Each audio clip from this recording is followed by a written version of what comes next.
Distinguished President of the Republic of Finland, Stubb, Mrs. Susanne Inestu, Minister Strand, dear colleagues, students, esteemed guests. On behalf of University of Vaasa, it is my great pleasure to welcome you all to this special event where we celebrate President Stubb's Honorary Doctorate, and we'll get to hear his important lecture of the transformation of the world politics. The topic of President's lecture is highly relevant and important. We are living in the changing world, where growing geopolitical tensions, an evolving security landscape, and increasing uncertainties are posing significant challenges to both economy and societies. Climate change being one of the most serious problems and tensions challenging all economies and causing also instabilities in societies, if not yet today, but seriously in the future, if we don't make everything to stop it. At University of Vaasa, we believe that universities can and must play a significant role in this transformation. Our responsibility is to understand and shed light on this change, and through the highest quality research and teaching, provide insights and tools that enhance the resilience of businesses, public authorities, and citizens forming more sustainable societies. Here at the University of Vaasa, we are focusing on sustainable business, energy, and especially energy transition towards carbon neutrality and sustainable society. And this way, we are responding to global challenges. We seriously believe that when combining these three, we can make the change. Energy transition and sustainable society is our way to show the way to the society, businesses all around. We recently even established a new multidisciplinary research platform, preparedness, resilience platform, combining multidisciplinary research, showing the importance of research and teaching in these fields. These fields are strengthening global research, economic and societal resilience, as well as comprehensive security and preparedness. When combining economics, growth, and preparedness in the society, we make an impact understanding these difficulties. In the University of Vaasa, we have long-standing expertise in business, technology, and society in these fields. Economic resilience has become a central issue in world shaped by political shocks, global trade tensions, and also technological disruptions. Whether it is tariffs and supply chains interruptions and inflationary pressures, business and economics and societies must adapt quickly and sustainable way, and all the time more faster than ever. So we also see universities as an essential fostering national resilience and the resilience of the students and citizens. This is where we are basing on our security. In the world where misinformation and disinformation can easily undermine the trust in science-based knowledge,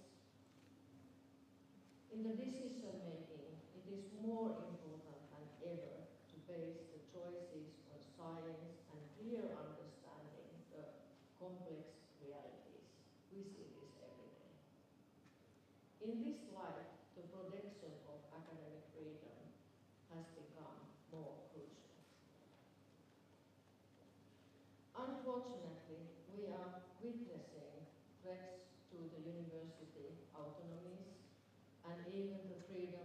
speech in different parts of the world.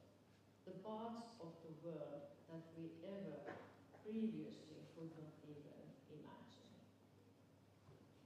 This highlights the fact that researchers and academic institutions also need resilience to uphold the values of open inquiry, independent thinking, and pursuing the truth.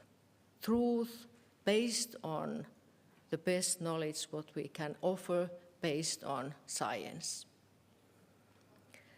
So this is what we here in the University of Vaasa stand for the science, knowledge, and for the future. Esteemed President of Republic of Finland, Alexander Stubb, was awarded a Honorary Doctorate by the University of Vaasa at most recent conferment ceremony in September. And today he receives his honor in person. Alexander Stubb has made remarkable contribution into Finnish and international politics, public service, and academia. He is even described as one of the most educated presidents in Europe. Holding a PhD in international politics from the London School of Economics. His political career includes many positions. Positions as a member of Finnish Parliament and the European Parliament, party leader, several ministerial roles, including Minister of Foreign Affairs, Minister of European Affairs and Foreign Trade, Minister of Finance, and Prime Minister. After his time in government, he was appointed Vice President of the European Investment Bank, and before the nomination for the President of the Republic of Finland, Alexander Stubb served also academia as professor at the European University Institute in Florence. At the University of Vaasa, we regard President of Republic of Finland, Alexander Stubb, as an outstanding international leader who throughout his career has drawn attention to the importance of knowledge and science in the decision-making. We are very proud to present him a doctorate hat, sword, and diploma, the symbols of the Honorary Doctorate.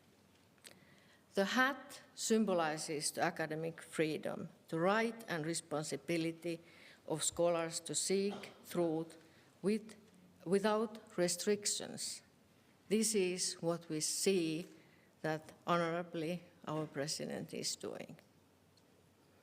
The sword represents the duty of defend the values of truth and knowledge, and to stand up for the integrity in research and leadership. This is what we see also.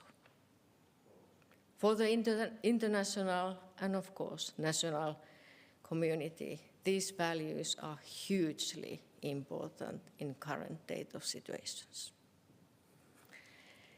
So, on behalf of University of Vaasa, I extend my warm congratulations and deep gratitude to our new Honorary Doctor of Philosophy, President of Republic of Finland, Alexander Stubb.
Madam Rector, ladies and gentlemen, thank you very much for the honor of getting an honorary doctorate. I do appreciate it dearly. I sometimes wonder myself, do I really deserve it or not?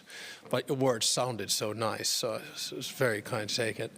I have to begin probably with two remarks, and that is to say that sometimes being President of the Republic of Finland takes you to interesting places and interesting moments. And it seems to me that this past week will be for me a royal flush of V's, because I started in the Vatican on Saturday. I moved from there to the Veterans Day.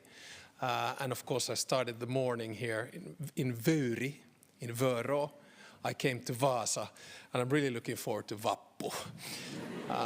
It's lovely to be here, but it does feel a little bit surreal to a certain extent that first you are in Vörå, and you're in a school with 1,000 kids and students listening to Kai, Bara Bara Bastu and other things, and then the next thing you do is you come and listen to Mozart. So you get a good variety. My second observation that I wanted to make before I start my lecture, I always take great pleasure in visiting universities and having the opportunity and honor to address students, professors and academics. And I think the words, Minna, that you put forward here about the quest for truth are extremely important. I'm a firm believer in open society, obviously in liberal democracy, but the foundation of it all comes from academia and the quest for truth. And I don't think liberal democracy actually works unless you have a basic understanding of facts and an agreement about what kind of conversations you can have about science, political systems and economic systems. And to all of you students here, I encourage you to oscillate between different careers. My life expectancy is much shorter than yours. Your career stability is quite different from the one perhaps that I grew up with. But my grounding was in liberal arts, so trying to understand as broadly as possible what the world is about and looking for the true questions of life, about meaning, about societal organization, others. And I always found it quite useful to be for a time in the academic world to find my theoretical groundings, pretty much the thinking that you have at Vaasa University, but then also going over to a different type of a professional world. For me, it was civil service and later on politics. But I would encourage you, no matter what line of science you're studying, to go in between the two, to get the theoretical understanding and foundation, and then to do the practical research as well somewhere else. With these words, I've been asked today to speak about the emerging world order. And I'm doing a bit of a pan out in the sense that when I did my latest stint in academia, about 4 years ago, I started writing a book. And the book is called The Triangle of Power, Rebalancing the New World Order. And I started writing the book when President Trump finished his first term. And I finished writing the book when President Trump began his second term. The world has changed quite a lot in between. I've just handed over the manuscript a few weeks back, and I must say that it's quite a relief. But I'll try to follow a little bit the thinking that I have in that. And I'll do it by giving you an introduction, then 3 main points, and then a conclusion. The 3 main points are about the world order, number 1, the world balance, number 2, and the world dynamics, number 3.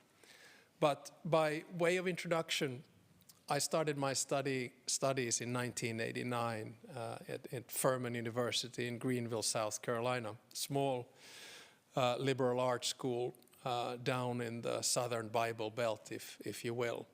And that was, of course, a time when the Berlin Wall fell. A couple of years later, the Soviet Union collapsed, and there was this sort of feeling that there was light at the end of a tunnel, and there was a big change in world politics. And my argument is that we are today living our generation's 1918, 1945 or 1989 moments when there is a bigger systemic change in international relations and in world politics. And though it might seem a little bit scary at times, quite turbulent, you have to understand that at these inflection points, there's always a way out. And my argument today will be to say that it'll take about 5 to 10 years for the new world order to settle. And I actually think that it will frame the world not only for decades to come, but probably all the way to the end of this century. Much like 1918 after World War I framed the time to World War II, framed the time to the Cold War, and then the post-Cold War era. And my argument today is also to say that I think the leaders around 1918 with the League of Nations had a good idea, but they didn't get it right. The leaders after World War II in 1945, which created the current order that we have, the UN, the IMF, the World Bank, the World Trade Organization, they got it more or less right. And in 1989, when I was a student, I think the leaders had this thought that we were witnessing the end of history, the idea that all nation states in the world would gravitate towards some kind of a combination of liberal democracy, market economy, and globalization. But of course, I would argue, as of February 24, 2022, we realized this was not true. There's no such thing as a natural state of a liberal world order. There's no such thing as a natural state of liberal democracy. There's no such thing as a natural state of a social market economy or globalization. So my message to you today is that you all have agency. You have to stay calm in these kinds of situations. You have to try to analyze it rationally, but you have to understand that the world is not being created in some kind of a vacuum or bubble, let alone in some kind of a conspiracy theory. Each one of us has agency to change the world, and that's what I would like for you to take back from this talk today. Now, the first of my 3 points is about order. And of course, the funny thing with us human beings is that we have a tendency to over-rationalize the past. That's what kind of historians do, I guess. We have to over-dramatize the present.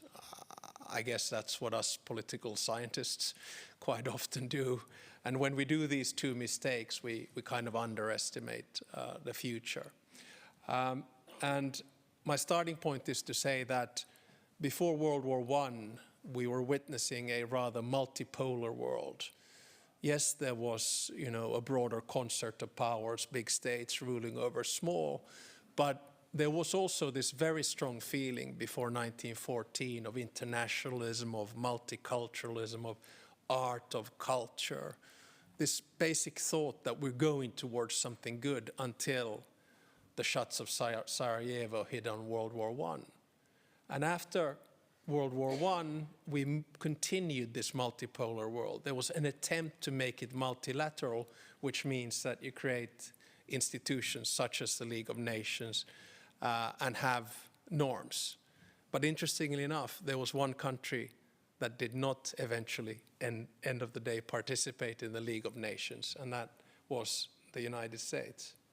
It sort of left the multilateral order for a while until it came back to World War II after Pearl Harbor. Now, we went from a multipolar world pretty much to a post-World War II era, which we call the Cold War, which was bipolar. You had two superpowers, the Soviet Union and the United States, dominating, and they had a set of allies, some forced, others voluntary. And the battle was systemic in the sense that there was a real competition between capitalism and communism, between democracy and perhaps more authoritarian regimes. And eventually, for one reason or another, the American model won. But the big mistake we did in 1989 when we went from a bipolar world and a bipolar order to a unipolar moment in history where the United States was the undisputed superpower of the world was that we didn't believe that we needed to strengthen the rules. We didn't believe that we needed to strengthen the institutions that had been created after World War II. We just thought that everyone would fall into place and abide by the current system. Now, of course, the change of the order could be pinned down to 9/11, the war in Iraq, the war in Georgia, the fall of Lehman Brothers, the fall of the financial system and capitalism in the financial crisis in the West, or to the rise of populism in liberal democracies, both left and right, or to Brexit. But I still think that the real moment when we saw that the old system doesn't exist anymore was the violent attack and war of aggression that Russia forged against Ukraine, starting on the 24th of February 2022. And the reason I say this is that that was not supposed to be possible, because the international order's new rules and norms had a certain notion of sovereignty, of territorial integrity, of not attacking another one. And that was violated, and this sort of set the ball in motion. And that's the world that we are living in right now. And for me, the battle is between a multipolar world, which has less rules, and a multilateral world, which has more rules. And in simple city terms, I could say that this is very much the Yalta or the Helsinki moment for our generation. Yalta, 80 years ago, the three great powers after World War II come together and basically carve out what the world should look like. They were, of course, the United Kingdom, the United States, and the Soviet Union.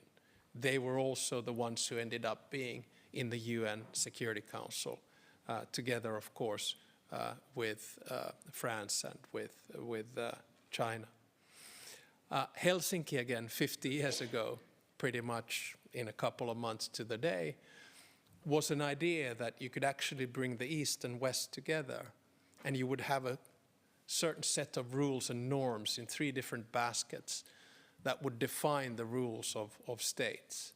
And the key three elements, in my mind, still are independence, sovereignty, so sovereignty to decide, and then, of course, territorial integrity. Those were the rules that were set up.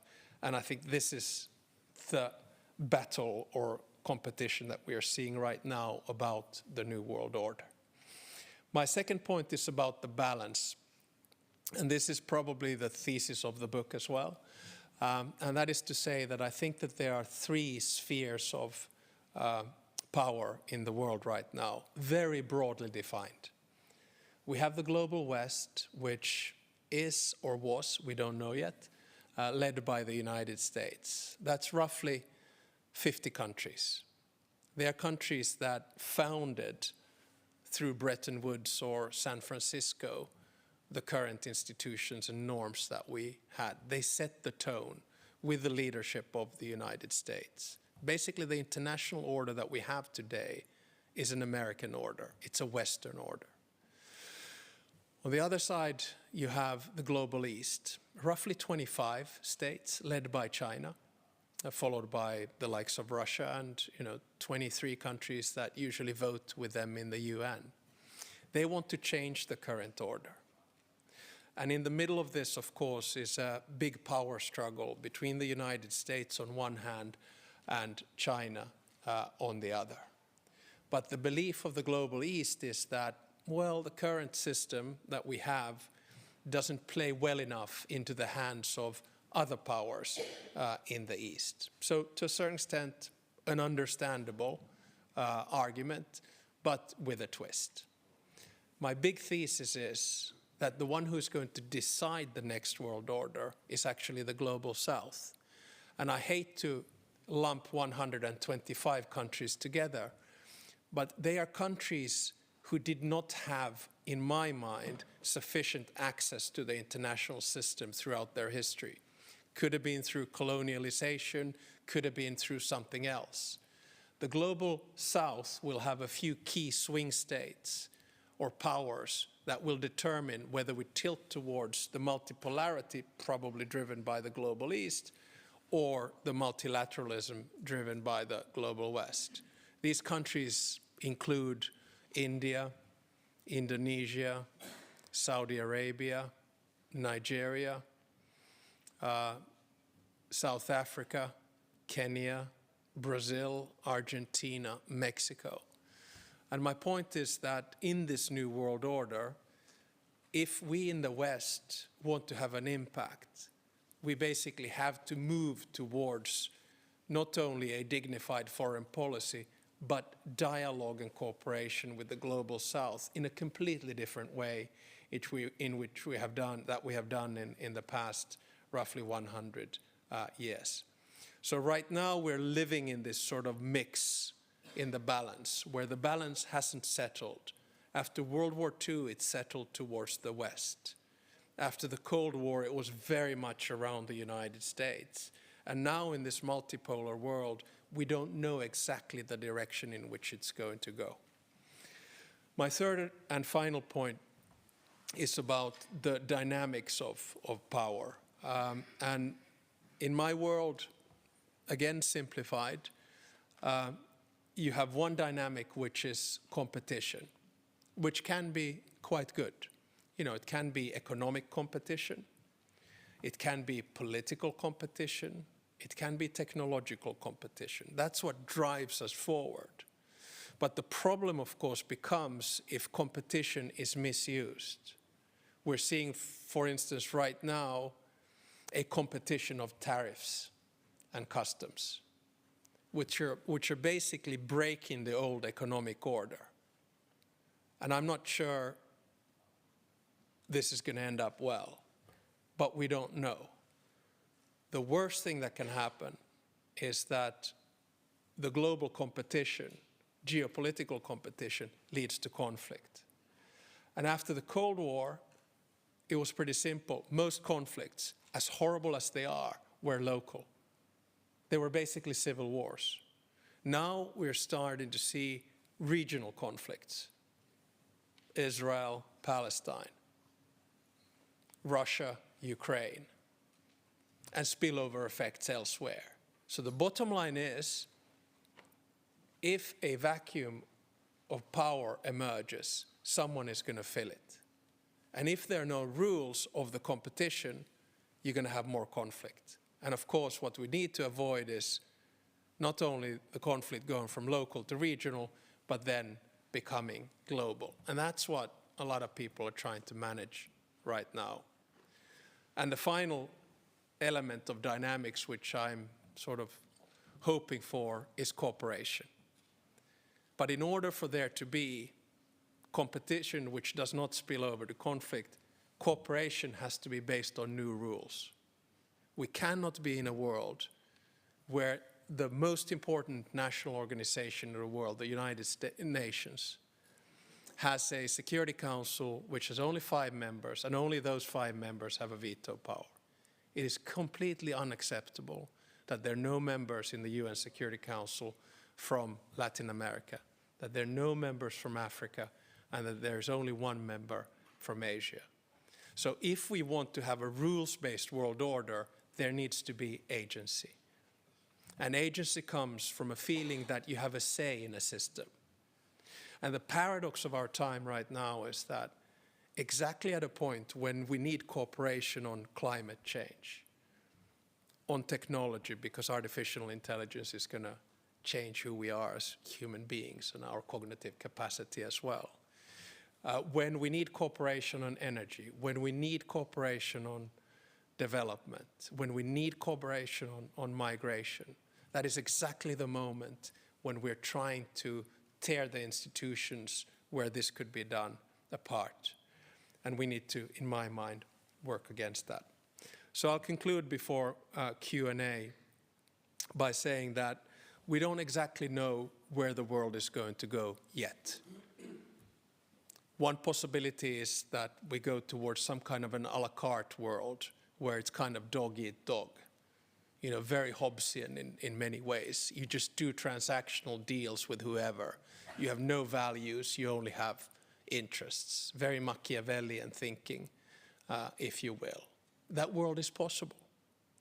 The second one is that we move towards more regional integration, where I have to admit Europe would not be badly off because we've had this laboratory since World War II. But then that would mean that most value chains and most cooperation comes home to roost, and you do that cooperation regionally, be it in the African Union, the European Union, in ASEAN or in Mercosur or whatever you want to call it. So you sort of come closer to home. And then the third option, which I'm of course hoping for, is that we find some kind of a global deal or new global rules and norms within the existing institutions. But I do think this is going to be a long walk. It'll take about, as I said, 5 to 10 years. And I think we will be faced with a new world disorder for those 5 to 10 years. And that's really when you have to keep your head quite cool. You have to analyze and see how you can best drive it. It's always easy to say that we live in interesting times, but for someone who is always has been interested in international relations and big changes, I must say that the challenges are few and far in between, and I see them personally every day and every week and every month. But my final 2 points is that, number one, you all have agency in this world. You cannot outsource yourself and just basically be spectators. And number two, don't worry about it. We'll manage. The world is always going to be a better place, better than yesterday, and not as good as tomorrow. Thank you very much.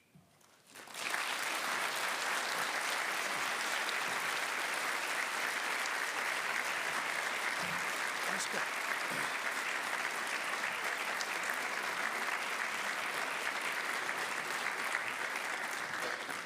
Thank you, Mr. President, for this great lecture.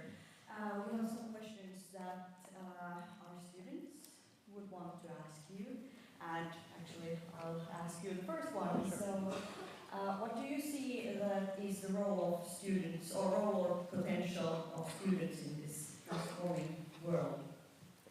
Well, I mean, there are many ways and many angles to look at it from. I think the rector brought out the key one. First is this sort of this innate belief and trust in truth and the method of science. I actually think the reason liberal democracies are at the end of the day always going to be stronger than autocracies is that liberal democracies have a corrective mechanism. And I think the method of science is always about a corrective mechanism. So you basically admit failure, and then you try to come to the next point, to understand, to get to the truth. We live in a world right now where there is this illusion that information makes us somehow wiser. It doesn't, because information needs to be categorized. You and I, if I may, we are information managers. We sit in front of screens day in and day out. We look at numbers, we look at letters, we put them together, and then we communicate them in one way or another to try to understand. But the method of science is basically to try to come to that truth. And that's a hell of a lot more difficult than just sort of flowing the information. So I just ask for all students to be engaged. And my final point is very, I guess, Aristotelian or Platonic or Socratian, I guess, is to say that, know that you don't know. And start with that assumption every day, that you have to have a sort of an open and a curious mind that searches for that truth every day. I think that's a good start. Thank you very much. The next question we have from Vaasa University student Heidi Ellis.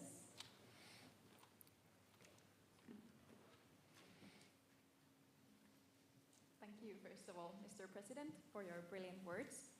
My question for you is, what can we do to preserve the strength of democracy in Finland and in Europe?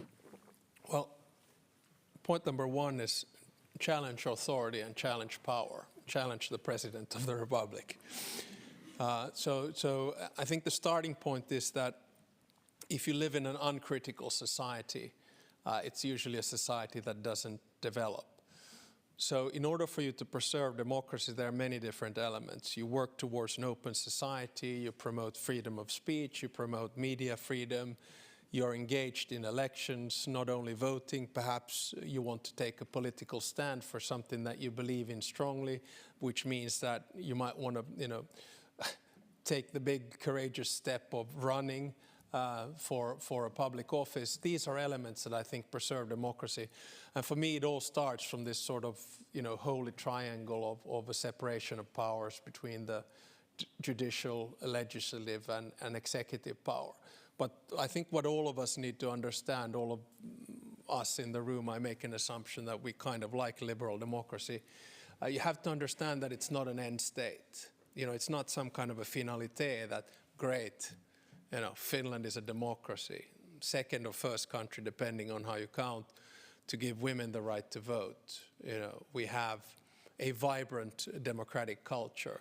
Well, that can all fall, as we have seen in some liberal democracies. So it's very important, I think, for all students to keep working at the notion of liberal democracy every day. And for me, that means that you stay engaged and stick to the rule of law. Thank you for that. Well, still one more student question from Vaasa University student Katarina Roivainen. So, Katarina, you're welcome. Thank you for your interesting lecture. My question for you is that what would you like to say to the students who are worried about the current state of the world and their own future? Yeah. One of my predecessors, Mauno Koivisto, used to have a saying, I don't know how well it translates into English, but it was something to the effect that if you don't know what's going to happen in the future, assume that good things will happen. Now, you might say that that's an innately optimistic view, but if, of course, we look at the broad spectrum of history, and you don't only have to be a student of Yuval Harari to see that the biggest killers of mankind throughout history have been disease, famine, and wars.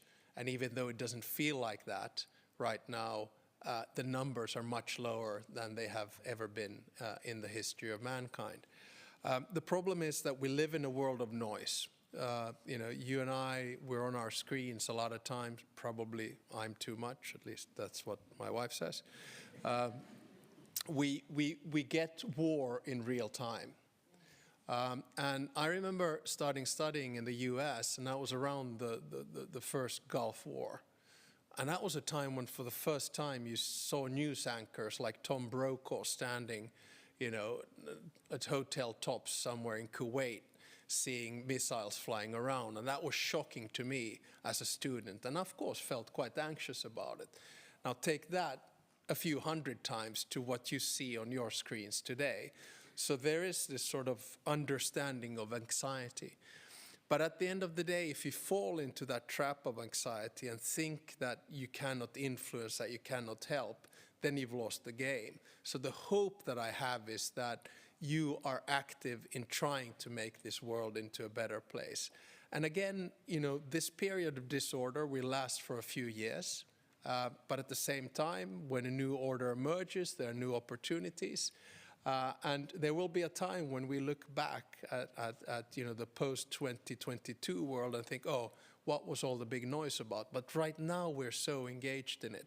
Final point, the human mind is quite categorical. And I feel personally that, yes, for me as president of Finland, our big war is Russia's war of aggression in Ukraine. But, the suffering in Gaza or the West Bank is no less. And especially the suffering in Sudan, which is almost a war that we have completely forgotten. So try to be engaged in as many things as possible and believe that the future is always going to be better for so many reasons, not least because of the fact that technology always provides for good advancement of mankind. Thank you.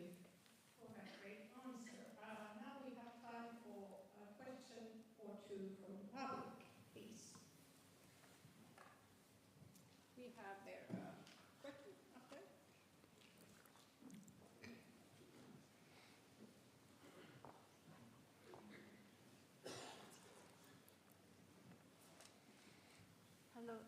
Hello, thank you. My name is Riju, and I'm a finance student here at University of Vaasa, and I originally come from China. So I'd like to ask your perspective or to shed a light on the current situation where the global trade tension intensifies, and particularly the escalating tariff dispute between US and China.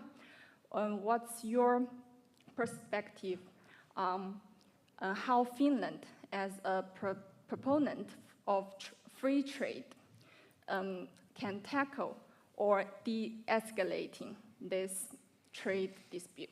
Yeah. Thank you. The first one is I'll use a notion of traditional Finnish humility. I mean, Finland is still quite a small player. Having said that, we are members of the European Union. Of course, the European Union is the biggest trading bloc in the world, and it has exclusive competence on things such as trade, customs, competition, and monetary policy. Now, what can I do as president of Finland, or what can we do as Finns? We can engage in a conversation with President Trump, which I have, about tariffs. We've had discussions about, what the impacts are and what could be done. My take is very simple. It would be useful to base world trade on the current rules and norms rather than unilateral transactions in terms of customs and tariffs. So I have suggested, from a rather selfish perspective, that we should move to a zero tariff policy on manufacturing goods with the United States and move towards a fair and free trade agreement with the United States. Having said all of that, China, of course, is a huge economic force. There's no question about that. So if the United States and China, as they are right now, engaged in tariff wars, that will have ramifications for global trade. So de-escalate is my first message, and after that, start building common rules and norms. That's why we have the WTO. Thank you so much. Thank you, Mr. President. Our rector will give the final closing words.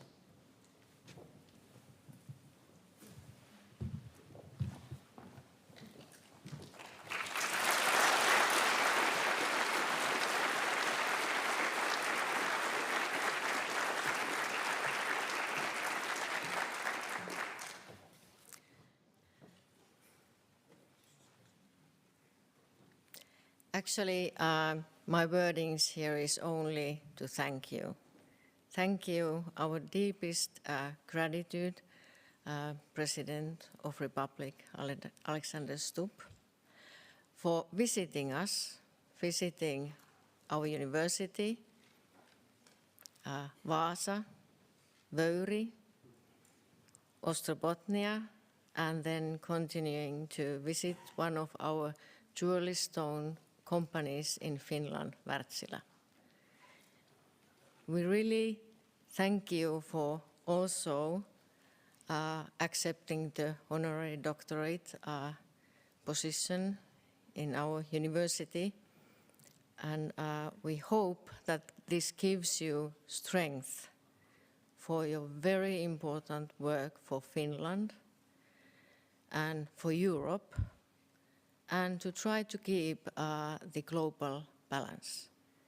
I think we all share this deep gratitude, and will want to wish you a luck and all the strength for your hugely important work. Thank you.